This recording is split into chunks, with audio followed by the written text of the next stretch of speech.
Hello students, welcome back.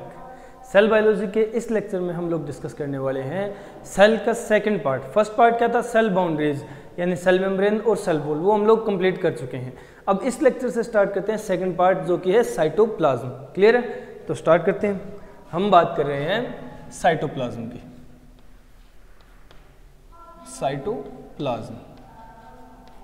Cytoplasm के हम लोगों ने स्टार्टिंग में ही जब डिफरेंशिएशन देख रहे थे दो पार्ट किए थे। ठीक है, दो पार्ट किए थे। वो कौन कौन से थे? तो पहला पार्ट था जिसे हम लोगों ने कहा साइटोसोल या फिर हेलोप्लाज्म।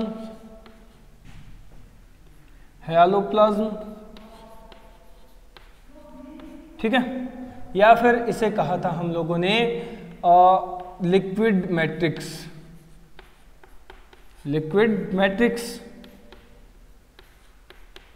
क्लियर है? समझ गए? नेक्स्ट सेकंड पार्ट था ट्रोफोप्लाज्म। दो पार्ट में डिफरेंशिएट किया था ना साइटोप्लाज्म को, हेलोप्लाज्म, ट्रोफोप्लाज्म। साइटोसोल, हेलोप्लाज्म, लिक्विड मैट्रिक्स कह दो और सेकंड पार्ट ट्रोफोप्लाज्म हो गया। क्लियर है? अब इन पार्ट्स को क्लियरिफाई करते हैं कि ये पार्ट्स क्या हैं, कौन कौन से हैं। तो देखो, इसको एक बार साइड रखो। ट्रोफोप्लाज्म जो था इसको हम लोगों ने फर्दर और डिफरेंशिएट किया था, इसके भी पार्ट्स देखे थे। इसके दो पार्ट कौन कौन से थे? एक तो था सेल ऑर्गेनेली। ठीक है, सेल ऑर्गेनेली। क्लियर है? और सेकंड इसमें पार्ट हम लोगों ने काउंट किया था ड्यूटोप्लाज्म यानी नॉन लिविंग सेल इंक्लूजन्स, जिनको हम लोगों ने ड्यूटोप्लाज्म भी बोला। ड्यूटोप्लाज्म। क्लियर है? समझ गए? ड्यूटोप्लाज्म या non living cell inclusions. Clear है? अब इन पार्ट्स को क्लियर करना है हमें। हम बात करते हैं साइटोसोल या हेलोप्लाज्म की। तो देखो, जो मैंने नाम दिया उसी तरह ये लिक्विड मैट्रिक्स है सेल की। ठीक है, लिक्विड मैट्रिक्स ऑफ सेल। ठीक है, यानी ये है साइट ऑफ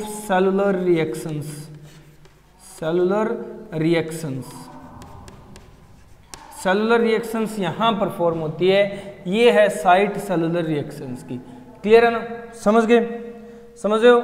नेक्स्ट पॉइंट, अगर साइटोसोल को हम लोग बताना चाहें तो साइटोसोल जो पोर्शन है साइटोप्लाज्म का, साइटोसोल जो पोर्शन है वो सिर्फ लिक्विड और लिक्विड मैट्रिक्स कंक्लूड करता है। सिर्फ लिक्विड मैट्रिक्स प्रेजेंट है, यानी लिक्विड मटेरियल साइटोप्लाज्म का जो होगा उसको इकट्ठा करके हम साइटोसोल कह देंगे। तो देखो, अगर पॉइंट बनाए तो हम कहेंगे कि साइटोसोल प्रेजेंट है present in form of solution और इन जेल फॉर्म सॉल्यूशन या जेल की फॉर्म में प्रेजेंट होता है। ठीक है, सॉल्यूशन या जेल की फॉर्म में प्रेजेंट होता है। ये है साइटोसोल। समझ रहे हो? अब बात आती है सेल ऑर्गेनेली, एक एक करके हम लोग डिस्कस करेंगे ही। पहले बात कर लेते हैं नॉन लिविंग सेल इंक्लूजन ड्यूटोप्लाज्म की। इसमें हम लोगों ने क्या क्या काउंट किया था? इसमें स्टोर्ड फूड काउंट किया था, पहले भी डिस्कस कर चुके हैं ना। स्टोर्ड फूड मटेरियल, ठीक है, सिक्रीटरी मटेरियल आ गया, और एक्सक्रीटरी मटेरियल आ गया। इसी तरह कुछ और भी कंपोनेंट्स होते हैं ड्यूटोप्लाज्म के, जैसे समझने की कोशिश करना। हम लोग इसमें काउंट करेंगे, अगर मैं कहूं तो crystals of calcium carbonate CaCO3। In crystals को एक स्पेशल नाम भी दिया जाता है। वो क्या है? वो टर्म है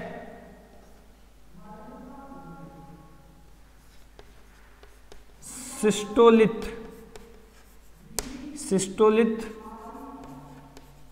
मोमोर्डिका, सिस्टोलिथ मोमोर्डिका, ये है क्रिस्टल्स ऑफ कैल्शियम कार्बोनेट। कुछ प्लांट्स के पास होते हैं, ठीक है, कुछ एनिमल सेल्स के पास होते हैं। तो देखो कैल्शियम कार्बोनेट के क्रिस्टल सिस्टोलिथ मोमोर्डिका ये प्रेजेंट है, ठीक है। चलो नेक्स्ट, कुछ सेल्स सिलिका भी स्टोर करके रखते हैं, ठीक है। जैसे मैं कहूँ तो silica present in epidermal cell, epidermal cells of grass, घास जो है ना, घास ग्रास, उसके एपिडर्मल सेल्स में सिलिका के क्रिस्टल्स या कंपाउंड्स भी पाए जाते हैं, समझ गए। ये नॉन लिविंग सेल इंट्रोजन्स में काउंट किए जाते हैं। ये अपना साइटोसोल है। साइटोसोल को हम लोगों ने क्या कहा, लिक्विड मैट्रिक्स है। लिक्विड मैट्रिक्स मतलब लिक्विड नेचर का है, ठीक है। इसमें क्या होता है, जो सारी सेलुलर रिएक्शंस होती है ना, उसका मेन एरिना ये है, मेन एरिना है सेलुलर रिएक्शंस का। वैसे तो साइटोप्लाज्म को कहेंगे हम एरिना, बट साइट तो यही है ना, रिएक्शन तो इसी के अंदर होंगी, बाकी इन पार्ट्स का तो रिएक्शन से कोई लेना देना नहीं है, ठीक है। सेल ऑर्गेनेलिज का है वो अलग बात है, और ये सेल या जेल या सॉल्यूशन फॉर्म में प्रेजेंट होगा, ठीक है। और मैं क्या कह सकता हूं, और अगर पॉइंट बनाए तो मैं लिखूंगा provide raw material to cell organelle. Cell organelles को रॉ मटेरियल प्रोवाइड करने का काम भी साइटोसोल करता है, हैलोप्लाज्म करता है, लिक्विड मैट्रिक्स करती है, ठीक है। जल्दी से वीडियो को पॉज करो और पॉइंट निपटाओ, फिर हम नेक्स्ट पॉइंट डिस्कस करते हैं, ठीक है। जल्दी हो गया, चलो अब नेक्स्ट पॉइंट डिस्कस करते हैं। ये बात थी साइटोसोल, हैलोप्लाज्म या लिक्विड मैट्रिक्स की। हम साइटोप्लाज्म की बात कर रहे हैं, साइटोप्लाज्म को डिस्कस कर रहे हैं। तो उसके दो कंपोनेंट्स जो मेजर कंपोनेंट्स होते हैं, ट्रोफोप्लाज्म एंड साइटोसोल, वो डिस्कस किए हैं अभी, ठीक है, समझ गए। चलो अब साइटोप्लाज्म के बारे में एक दो पॉइंट और देखते हैं, फिर सेल ऑर्गेनेली डिस्कस करनी है, फिर सेल ऑर्गेनेली डिस्कस करनी है। तो देखो बात हो रही है साइटोप्लाज्म की, और कैरेक्टरिस्टिक क्या हो सकती हैं साइटोप्लाज्म की, ध्यान देना, देखते रहो क्या कैरेक्टरिस्टिक हो सकती हैं। देखो जो साइटोप्लाज्म है, ये टर्म किसने दी थी, टर्म गिवन बाय,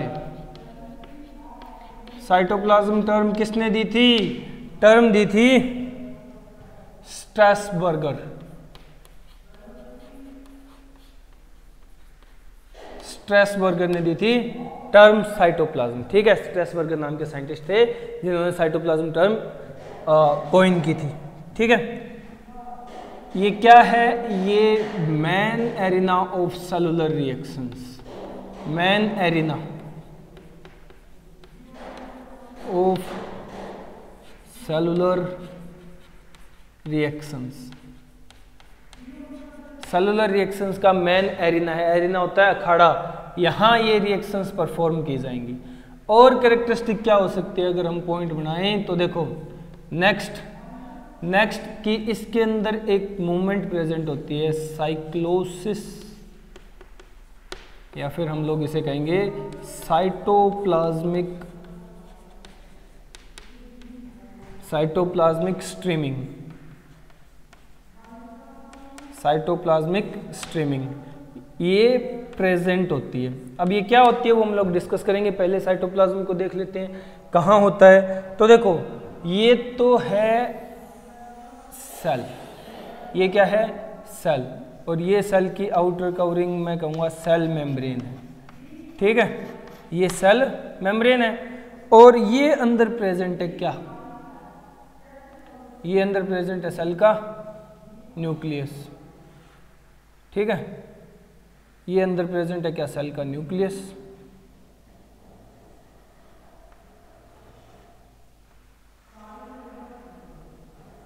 ये सेल का न्यूक्लियस प्रेजेंट है, न्यूक्लियस है, क्लियर हो गया। ये जो न्यूक्लियर मेम्ब्रेन और सेल मेम्ब्रेन के बीच में जो लिक्विड मटेरियल प्रेजेंट होगा ना, जिसमें सेल ऑर्गेनेली होंगी अलग अलग टाइप की, ठीक है, नॉन लिविंग सेल इंक्लूजन्स होंगे, इन सब को इकट्ठा करके कंबाइन करके हम लोग कह देते हैं कि ये साइटोप्लाज्म है। ये है साइटोप्लाज्म, ये है साइटोप्लाज्म। देखो ये साइटोप्लाज्म है।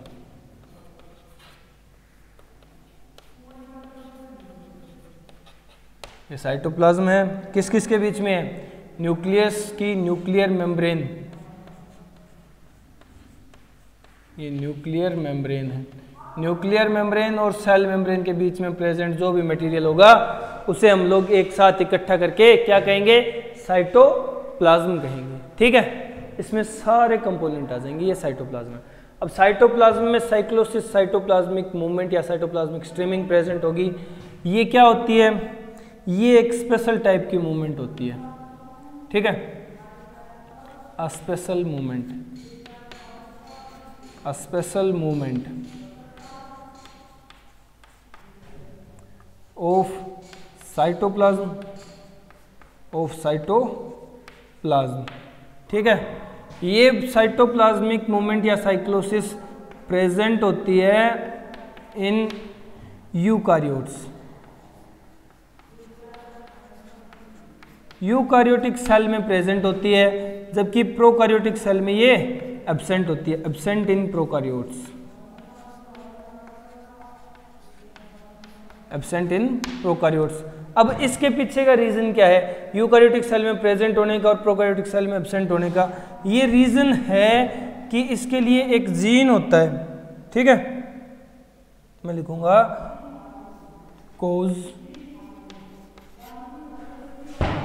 caused by the presence of a special gene। ये साइक्लोसिस किस वजह से होती है? कौन कोज करता है? एक स्पेशल जीन कोज करता है। ठीक है, present only in eukaryotic, only in eukaryotic cell, सिर्फ यूकारियोटिक सेल में प्रेजेंट होता है ये स्पेशल जीन, इसलिए ये यूकारियोटिक सेल या यूकारियोट्स में देखने को मिलती है, प्रोकारियोट्स में देखने को नहीं मिलती। क्लियर हो गया ना? समझ गए? अब देखो टाइप्स, साइक्लोसिस के टाइप्स। अगर टाइप देखने हैं तो साइक्लोसिस के टाइप हम लोग यहां देखेंगे। देखो ये कोई भी सेल है, ठीक है, और ये दूसरा सेल है। अब इनके अंदर साइटोप्लाज्म की मूवमेंट कैसे होगी? देखो ये कोई एक सेल ऑर्गेनेली है, ठीक है, ये कोई एक सेल ऑर्गेनेली है, ठीक है, और यहां भी इस तरह से कई सेल ऑर्गेनेली हैं, यहां भी इस तरह से कई सेल ऑर्गेनेली हैं। ठीक है, अब देखो क्या होता है, इसमें तो साइटोप्लाज्म की मूवमेंट एक ही डायरेक्शन में होगी। एक टाइप की मूवमेंट तो होती है साइक्लोसिस जिसमें ये पूरा साइटोप्लाज्म एक ही डायरेक्शन में, सिंगल डायरेक्शन में मूव करे। ठीक है, इसको कहते हैं यूनिडायरेक्शनल, यूनिडायरेक्शनल, पूरा का पूरा साइटोप्लाज्म, ठीक है, एक ही डायरेक्शन लेकर के मूव करे। समझ गए? और इसमें क्या होता है? इसमें अलग अलग डायरेक्शन होती है, जैसे इसकी अलग डायरेक्शन होगी, इस सेल ऑर्गेनेली के बाहर अलग डायरेक्शन में मूव करेगा, इस सेल ऑर्गेनेली के बाहर अलग डायरेक्शन में मूव करेगा। ठीक है, और इस सेल ऑर्गेनेली के बाहर अलग डायरेक्शन में मूव करेगा, इस तरह से। तो ये क्या हो गया? ये हो गया मल्टी डायरेक्शनल, ये हो गया मल्टी डायरेक्शनल।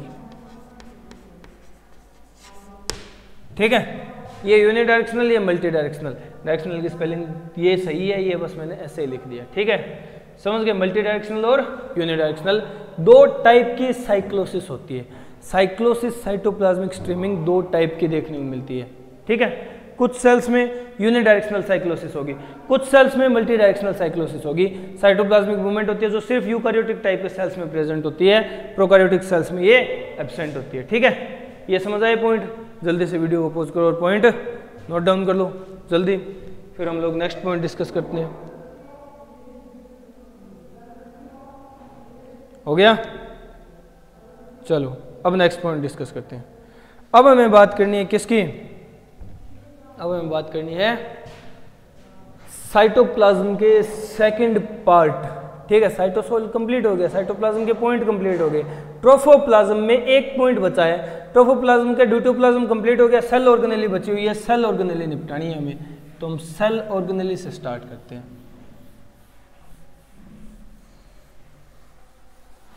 सेल ऑर्गेनेली देखते हैं, एक एक करके सारी सेल ऑर्गेनेली निपटाते हैं।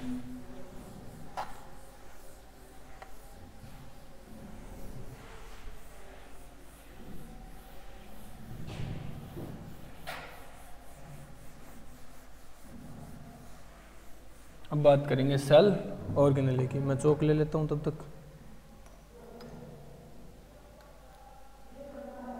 चलो सेल ऑर्गेनेली डिस्कस करनी है। देखो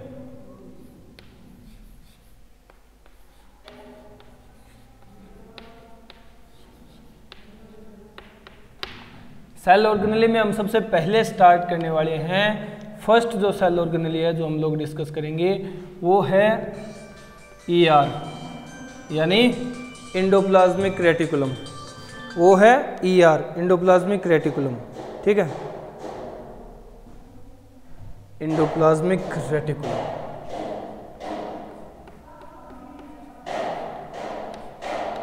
इंडोप्लाज्मिक रेटिकुलम थोड़ा सा अजीब सा नाम है, समझने की कोशिश करना। Endoplasmic reticulum. अब देखो ये सेल ऑर्गेनेली, ये स्ट्रक्चर क्या होता है, किसने डिस्कवर किया, किसने नाम दिया, क्या काम करता है, वो सब कुछ हम लोग डिस्कस करेंगे पॉइंट टू पॉइंट। देखो तुम लोग समझते जाना। इंडोप्लाज्मिक रेटिकुलम जो होता है ना, पहली बात तो ये टर्म किसने दी थी, तो टर्म गिवन बाय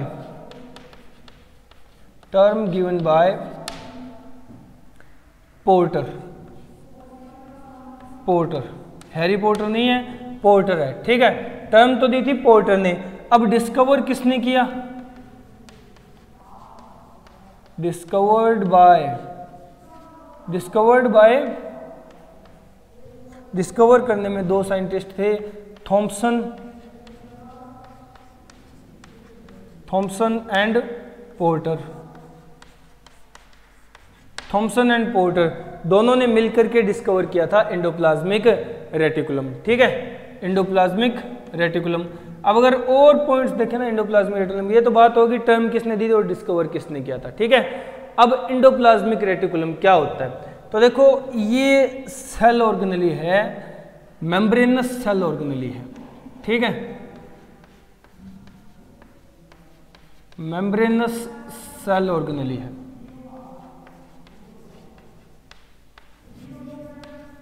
क्लियर है, यानी मेम्ब्रेन्स में प्रेजेंट होते हैं, इसके कुछ पार्ट्स होते हैं। ठीक है, अलग अलग मेम्ब्रेन बनी हुई होती है इसके अंदर।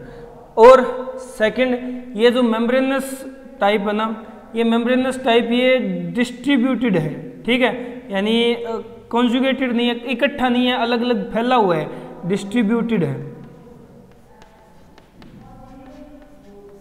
डिस्ट्रीब्यूटेड इन साइटोप्लाज्म, साइटोप्लाज्म में फैला हुआ है, एक जगह इकट्ठी नहीं है ये मेम्ब्रेनस स्ट्रक्चर जो भी है इसकी, साइटोप्लाज्म।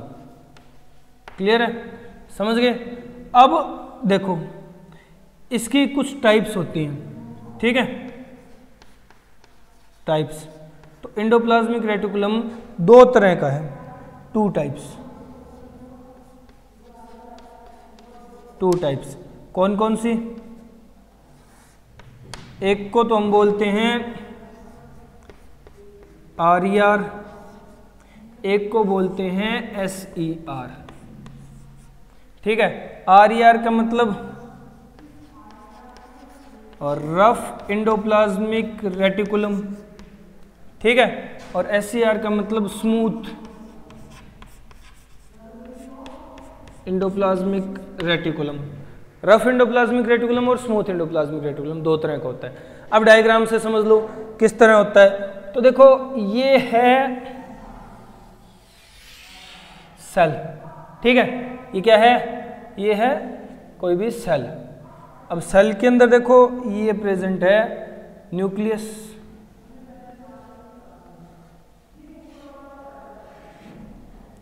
ये प्रेजेंट है न्यूक्लियस।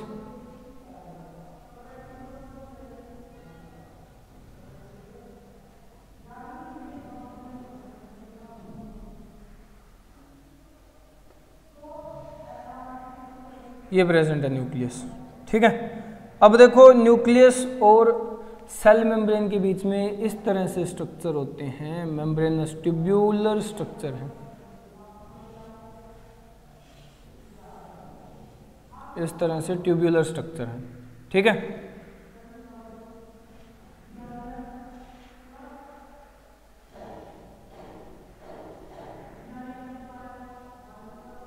इस तरह के, ठीक है।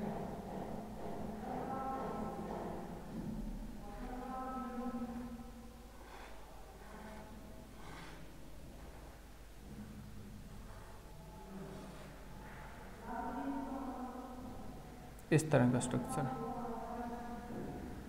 ट्यूब्यूल्स बनी हुई होंगी।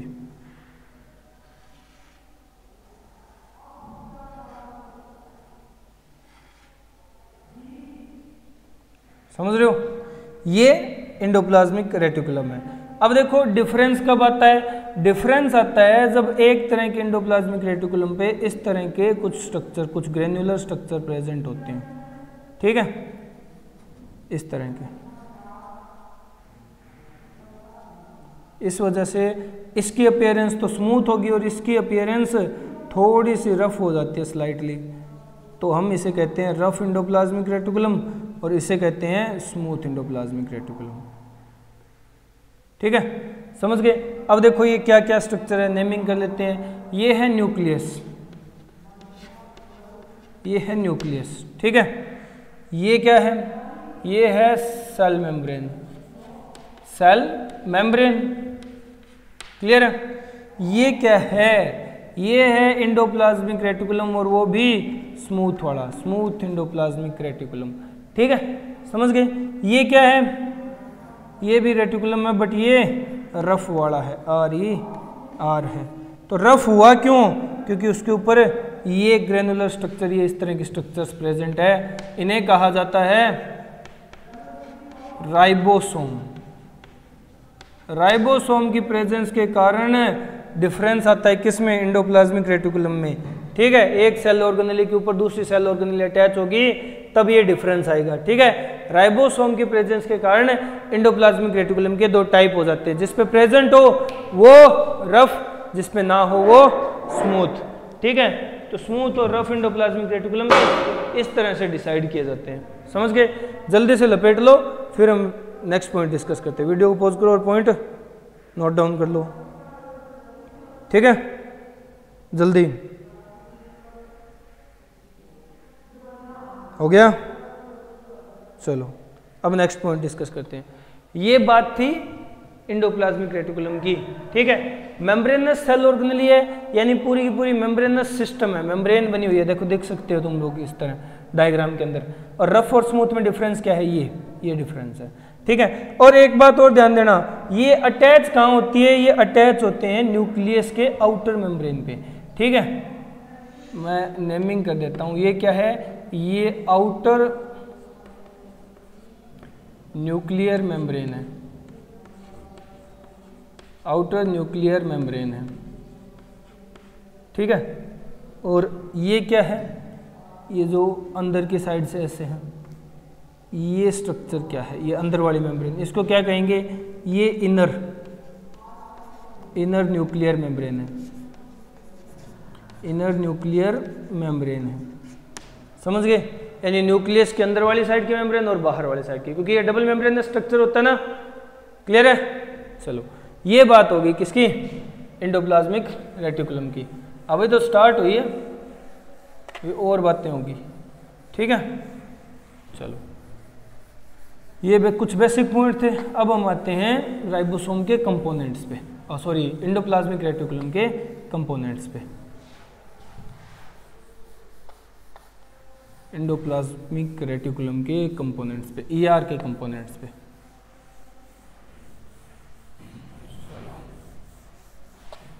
ER में कौन कौन से कंपोनेंट होते हैं? एंडोप्लाज्मिक रेटिकुलम किन किन कंपोनेंट से मिलकर के बना हुआ स्ट्रक्चर है? तो देखो हम बात करें किसकी? कंपोनेंट्स की। देखो एंडोप्लाज्मिक रेटिकुलम मेनली 3 तरह के कंपोनेंट रखता है, ठीक है? मेनली 3 तरह के कंपोनेंट होते हैं एंडोप्लाज्मिक रेटिकुलम में। कौन कौन से? देखो पहला होता है सिस्टर्नी, ठीक है? सेकंड ट्यूब्यूल्स, और थर्ड होता है वेसाइकल्स। सिस्टर्नी, ट्यूब्यूल और वेसाइकल 3 कंपोनेंट से मिलकर के बना हुआ है क्या? एंडोप्लाज्मिक रेटिकुलम, ठीक है? अब देखो सिस्टर्नी, ट्यूब्यूल और वेसाइकल क्या क्या होते हैं। सिस्टर्नी, ट्यूब्यूल और वेसाइकल डिस्कस करने हैं, तो देखो समझते जाओ। सिस्टर्नी जो स्ट्रक्चर है ना, ये कैसा है? ये अनब्रांच्ड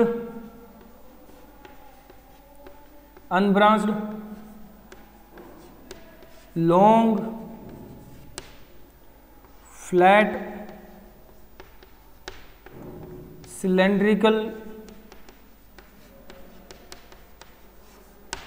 सिलेंड्रिकल स्ट्रक्चर है, ठीक है?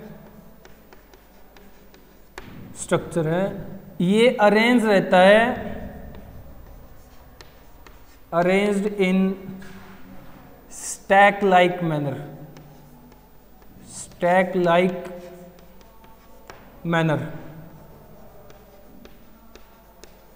स्टैक की तरह अरेंज रहता है। जैसे देखो मैं बना देता हूं, सिस्टर्नी कैसे होते हैं दिखने में? लॉन्ग फ्लैट सिलेंड्रिकल स्ट्रक्चर होते हैं जो इस तरह स्टैक लाइक अरेंजमेंट शो करते हैं, ठीक है? इस तरह स्टैक लाइक अरेंजमेंट शो करते हैं।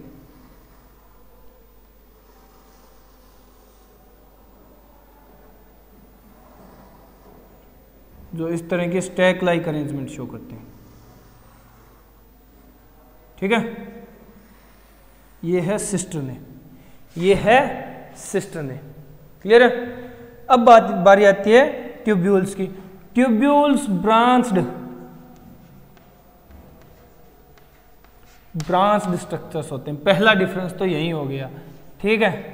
लॉन्ग सिलेंड्रिकल स्ट्रक्चर है,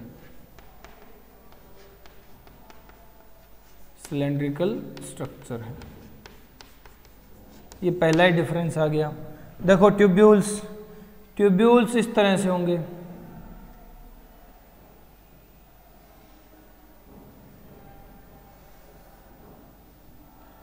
जैसे ये है,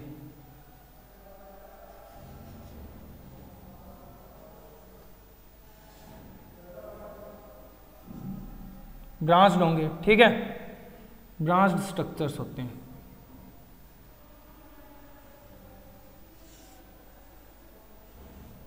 इस तरह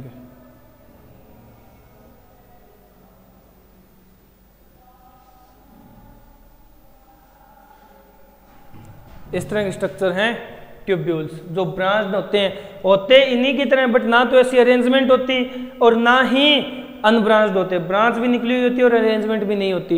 ये स्ट्रक्चर है ट्यूब्यूल्स की, क्लियर है? और वेसाइकल्स क्या होते हैं? देखो वेसाइकल्स ये स्फेरिकल बॉडीज होती हैं, स्फेरिकल स्ट्रक्चर्स।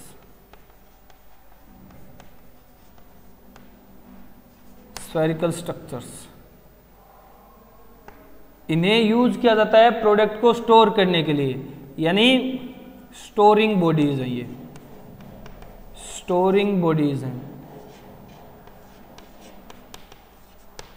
स्फेरिकल स्ट्रक्चर है जो स्टोरिंग बॉडीज की तरह एक्ट करते हैं। ये इस तरह से, ये वेसाइकल होते हैं, ठीक है? ये वेसाइकल है।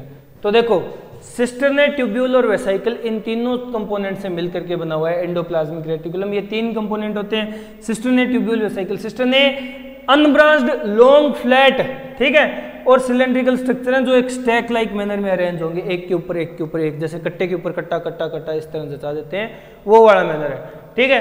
ट्यूब्यूल होंगी सेम सिस्टम है जैसी, बट ब्रांच्ड होंगी और अरेंजमेंट नहीं होगी कोई पर्टिकुलर। वेसाइकल्स स्फेरिकल होती है, स्टोरिंग बॉडीज होती हैं ये, इनमें कुछ ना कुछ मटेरियल स्टोर किया जाता है, ये वेसाइकल्स हैं, ठीक है। ये वेसाइकल हैं, स्फेरिकल स्ट्रक्चर्स हैं। ये पार्ट हुए, ये कंपोनेंट हुए एंडोप्लाज्मिक रेटिकुलम के, ये एंडोप्लाज्मिक रेटिकुलम के कंपोनेंट्स हैं। क्लियर है, समझ गए? तो वीडियो को पॉज करो और पॉइंट नोट डाउन कर लो। ओके, तो आज इस लेक्चर में तो इतना ही। एंडोप्लाज्मिक रेटिकुलम के बाकी बचे हुए पॉइंट हम लोग डिस्कस करेंगे नेक्स्ट लेक्चर में। Okay, good bye.